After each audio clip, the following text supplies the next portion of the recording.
नमस्कार, मी श्रीकांत उमरीकर. आपण पाहतात ॲनालायझर. लाईक करा, शेअर करा, सबस्क्राईब करा. ॲनालायझरचं ॲप डाउनलोड करा.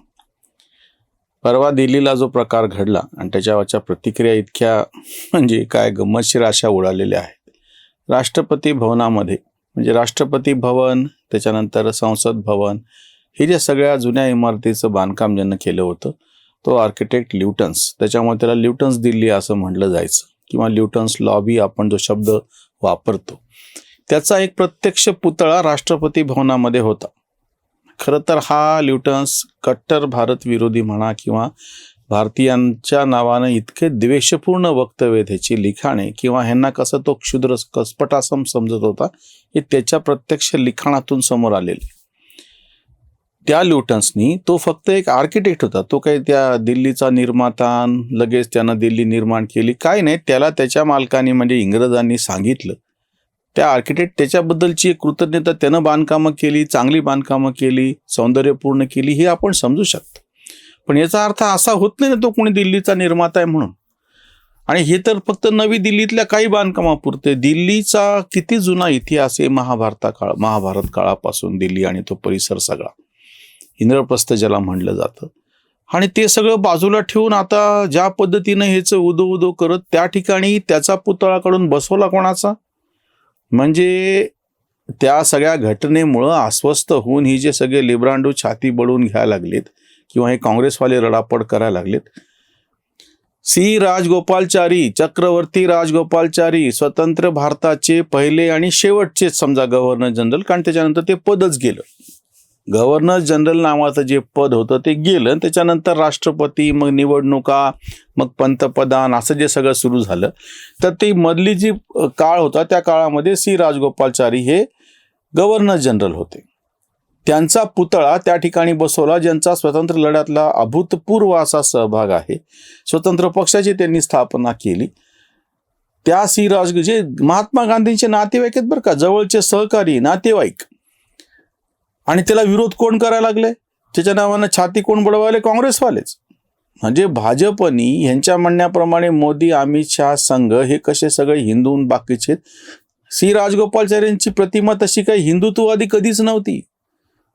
उलट मोकळ्या विचाराचे, स्वतंत्रवादी विचाराचा हा पहिला राजकारणी, तशा अर्थाने शेवटचाच म्हणूयात परत पुन्हा. त्यांचा पुतळा त्या राष्ट्रपती भवनामध्ये ल्युटन्सच्या पुतळ्याच्या ऐवजी बसवला. तर ह्यांना मिरची झोंबायचं काय कारण आहे? किती आश्चर्याची गोष्ट. यापूर्वी जेव्हा व्हिक्टोरिया टर्मिनसचं नाव बदलून छत्रपती शिवाजी महाराज टर्मिनस केलं, काय झालं? वाईट झालं. उलट ह्या सगळ्या गुलामीच्या पारतंत्र्याच्या खुणा आपण पुसून टाकूयात आणि नवीन नावं देऊयात. ज्या पद्धतीनं नॉर्थ ब्लॉक आणि साऊथ ब्लॉक यांची नावं बदलून सेवा तीर्थसारखं चांगलं नाव जर मोदी देत असतील तर ह्याच्यामध्ये नेमकी अडचण काय आहे? ही काही कोणाबरोबर व्यक्तिविशेष पण नाही. काँग्रेसवाल्यांचं विचित्र दुखणं असं होऊन बसलेलं आहे ना, हे सगळे हे त्या गांधी घराण्याचे अक्षरशः गुलाम आहेत. आणि ह्यांना त्या गांधींच्या शिवाय दुसरी म्हणजे महात्मा गांधी पण नाही, फक्त यांना नेहरू, राजीव गांधी, सोनिया गांधी, हे इंदिरा गांधी, संजय गांधी, ही सगळी नावं दिसत राहतात. यांनी कधीही काँग्रेसच्याच परंपरेमधले बाकीचे जे सगळे नेते होते, वल्लभभाई पटेलांचा इतका सुंदर अप्रतिम असा पुतळा मोदी सरकारच्या काळामध्ये झाला. मग हे सगळं काँग्रेसवाल्यांना कधी का नाही सुचलं? नेताजी सुभाषचंद्र बोस असो किंवा आता जे हयात होते आणि नंतर त्यांचं निधन झालं प्रणव मुखर्जी, काँग्रेसचेच होते ना. पी.व्ही. नरसिंहराव काँग्रेसचेच पंतप्रधान होते ना. लाल बहादूर शास्त्री काँग्रेसचेच होते ना. मोरारजी देसाई सुद्धा ते भले जनता पक्षाच्या काळात पंतप्रधान झाले असले तरी होते तर काँग्रेसच ना. या सगळ्याच्या बाबतीमध्ये हे सगळे आपले नेते स्वातंत्र्य लढ्यामधलं यांचं अपूर्व महत्त्वाचं असं मोलाचं योगदान काँग्रेसी परंपरेतले, यांच्या बाबतीमध्ये काँग्रेसला कधीही प्रेम आलं नाही. कधीही यांची नावं, यांची स्मारकं यांच्या संदर्भात काही करावं असं वाटलं नाही. ते ठीक आहे, का नाही वाटलं त्याची चर्चा वेगळी होऊ शकते. आता जर मोदीच्या काळामध्ये ह्या घटना घडत आहेत तर तुम्ही त्याला काय म्हणता? एक तर तर्क असा दिला गेला की तामिळनाडूमध्ये निवडणूक आहेत आणि त्या पार्श्वभूमीवरती राजगोपालचारींचा पुतळा तिथं बसवला. राजगोपालचारीचे भक्त म्हणून काही कोणाला तिथं काही निवडणुकीत 4 जागा जास्त निवडून येणार आहेत आणि समजा केलं निवडणुकीसाठी, मग तुम्ही का नव्हतं केलं? हे सगळे काँग्रेसी परंपरेतले गोपीनाथ बारडोली त्यांचा एक पुतळा, आसाममधली गोष्ट अशीच. आत्ता तुमचे भूपेन बोरासारखे नेते निघून गेलेले आहेत तिकडं. म्हणजे सध्याचे जे नेते आहेत ते तुमच्याकडून निघून चाललेले आहेत आणि इतिहासामध्ये तुमच्याच परंपरेतले जे मोठे लोक आहेत त्यांना तुम्ही विसरून चाललेले आहेत. हे दुखणं आहे काँग्रेसीवाल्यांचं. आणि प्रत्यक्षामध्ये तुम्ही आरडाओरडी काय करायला? ल्युटन्सचा पुतळा कशासाठी काढला? को एक्झिस्टन्स का असू शकत नाही म्हणून रडापडी चालली. कोण ल्युटन्स? हा काय फार मोठा लागून गेलेला आहे. म्हणजे हे काहीच न हे समजून घेता. बरं, त्याच्या जागी बसवलेला पुतळा कोणाचा आहे? तिथं काही हेडगेवारांचा पुतळा बसवला का संघवाल्यांनी म्हणून तुम्ही बोंब करायला तेवढी? सी राजगोपालचारी जे त्या प्रत्यक्ष ज्याला आज आपण राष्ट्रपती भवन म्हणतो, व्हाईसरॉय लीगल लॉज असं काहीतरी त्याचं मूळ नाव आहे आधीच. म्हणजे त्याच्यामध्ये राहिलेला पहिला भारतीय तशा अर्थाने उच्च पदस्थ असं ते सी राजगोपालचारींचं, राजाजींचं ते पद आहे. किती संयुक्त आहे त्या ठिकाणी त्यांचा पुतळा बसवणं किंवा इंडिया गेटवरती नेताजी सुभाषचंद्र बोसांचा पुतळा बसवणं. म्हणजे हे काहीच समजून न घेता जे चालू आहे त्याला फक्त विरोधासाठी म्हणून आरडाओरडा, धिंगाणा, बोंबाबोंब करायची. यापूर्वी सुद्धा भारतीय परंपरेमध्ये जी सगळी मोठी नावं होऊन गेली काँग्रेसी चळवळीतली होती. पण पी.व्ही. नरसिंहराव तुमचे पंतप्रधान राहिलेले, काँग्रेसचे तर प्रमुख होतेच, अध्यक्ष होतेच. त्यांच्या मृत्यूनंतर त्यांचं पार्थिव सुद्धा काँग्रेसच्या कार्यालयात तुम्ही आणू दिलं नाही. इतकं नतद्रष्टपणा. आता सध्या त्या दिल्लीमध्ये ज्या प्रमाणामध्ये हे सगळे पुतळे, स्मारकं उभारली, जवाहरलाल नेहरूचं आहे शांतीवन, महात्मा गांधींची समाधी आहे राजघाट, त्याच्यानंतर इंदिरा गांधींचं आहे, त्याच्यानंतर राजीव गांधींचं आहे, संजय गांधीची पण समाधी आहे त्या सगळ्या ह्याच्यामध्ये. त्यांना कुठलं पद होतं? या सगळ्यांना आणि कितीतरी एकर म्हणजे जमिनी दिलेल्या आहेत त्याच्यामध्ये. राम मंदिरासाठी 2-2.5 एकर जमिनीसाठी किती धिंगाणा झाला, खळखळ झाली तुम्ही बघू शकता. आणि ह्या स्मारकांना 20-20, 25-25 एकर जमिनी आत्ता सध्या दिल्लीमध्ये अलॉट झालेल्या आहेत. ह्या सगळ्या पार्श्वभूमीवरती एक फक्त पुतळा, बस्ट अर्ध पुतळा आहे तो. आणि ते असं नाही झालं की कुणीतरी काँग्रेसी मोठ्या एखाद्या नेत्याचा पुतळा होता आणि तो हटवून तिथं संघवाल्यांनी त्यांच्या परंपरेतल्या कोणाचा तरी सरसंघचालकाचा पुतळा देऊन बसवला तिथं. आणि त्यांचं समर्थन करणारे म्हणजे मला तर ना गेले काही दिवस म्हणजे आता क्यू यायला लागली अक्षरशः.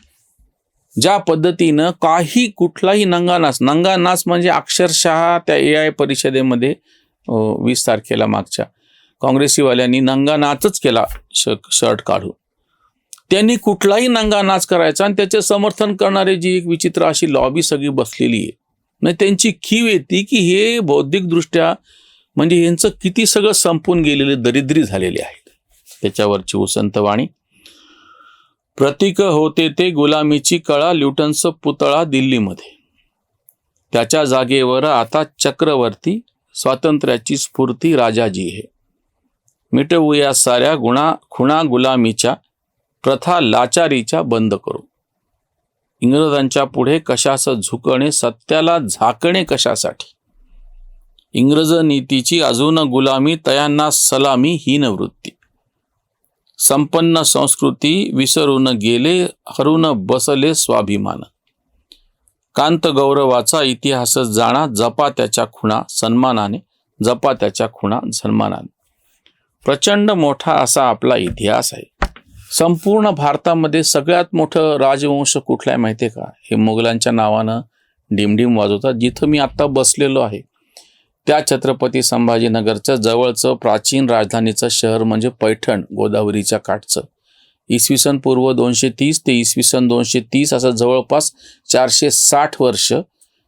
आणि 2/3 भारत ज्यांच्या ताब्यामध्ये होता, मध्य भारताचं प्रचंड मोठं जे साम्राज्य होतं, भारतातलं इतकं काळ टिकलेलं हे सगळ्यात पहिलं साम्राज्य आहे सातवाहनांचं. का नाही त्याचा उल्लेख केला जात? राष्ट्रकूट आहेत, का नाही त्यांचा उल्लेख केला जात? वाकाटक आहेत, चवले, पांडे आहेत, कितीतरी आहेत. हे सगळं सोडून तुम्हाला मुघलांचं पडलेलं आहे. म्हणजे तो व्हिडिओ आम्ही उद्या करणार आहोत. मध्य प्रदेशमध्ये भोजशाळा म्हणून जी सगळी परिसर आहे आणि ते मूळ मंदिर कसं होतं आणि त्या मंदिराचं बदलून मग त्याची मशीद कशा गेली हा तो विषय चालू आहे. आत्ता सर्वोच्च न्यायालयामध्ये ASIने जो रिपोर्ट दाखल केलेला आहे इतका धक्कादायक आहे. ते अतिशय स्पष्ट असे पुरावे समोर त्यांनी मांडलेले. हे सगळं विसरून जायचं. काश्मीर आमचं कसं आहे काय सांगत असताना तुम्ही 200 वर्षाचा इतिहास सांगतात. अरे मग 2000 वर्षाचा इतिहास आम्ही सांगतो ना त्याच काश्मीरचा. काश्मीरी शैव मताचा जिथं उद्गम झाला, शारदा पीठ आहे तिथं, मार्तंड सूर्य मंदिर आहे तिथे, असे कितीतरी पुरावे आजही आहेत ना. कल्याणाचा राजतरंगिणी हा प्रचंड ग्रंथ आहे, अप्रतिम असा. लेखी बाकीचे सगळे असे 2000 वर्षापूर्वीचे ज्या प्रदेशातले पुरावे ते आम्ही विसरायचं नाही. यांना यांचे 100-200 वर्षातलं महत्वाचं वाटतं. ल्युटन्स आत्ता दिल्लीमधल्या काही इमारती बांधल्या तर ल्युटन्स महत्वाचा. आमचे कितीतरी शेकडो मंदिरं अप्रतिमरित्या कोणी बांधल्या वेरूळच्या लेण्या? काय नाव आहे त्याच्यावरती कोणाचं? कैलास लेणं कोणी उभारलं? काहीच माहिती नाही. राजाचं नाव आहे फक्त, तेही तुलना करून सगळं अभ्यास करून सापडल्याच्या नंतर राष्ट्रकुटाच्या. ल्युटन्सचा पुतळा बसावा वाटतो तुम्हाला तर मग ते अप्रतिम असं कैलास लेणे जगातलं आश्चर्य आहे. कोणाचा पुतळा तिथं बसवायचा? अजिंठ्याची अप्रतिम चित्रकला किंवा ते महापरिनिर्वाणाचं जे अप्रतिम शिल्प आहे भगवान गौतम बुद्धांचं, कोणी निर्माण केलं हो? कुठे आहेत ते कलाकार? कुठे आहेत आर्किटेक्ट ज्यानं सगळं डिझाईन केलं होतं ते? ज्यांना ल्युटन्सचा कळवळा आलेला जास्तीचा त्यांनी ते पुतळे स्वतःच्या घरी घेऊन जावेत, रोज त्याची पूजा करावी, त्याचा सत्यनारायण घालावं, काय करायचं ते करावं. मोदी सरकारने उचललेलं हे पाऊल अतिशय महत्त्वाचं आहे. राजाजींचं ह्या निमित्तानं स्मरण होतं आहे, स्वतंत्रतावादी विचाराचं स्मरण होतं आहे. त्याच्याबद्दल आम्हाला मनस्वी आनंद आणि समाधान. इथेच थांबूयात. धन्यवाद. जागृतीचा विधायक बुरुज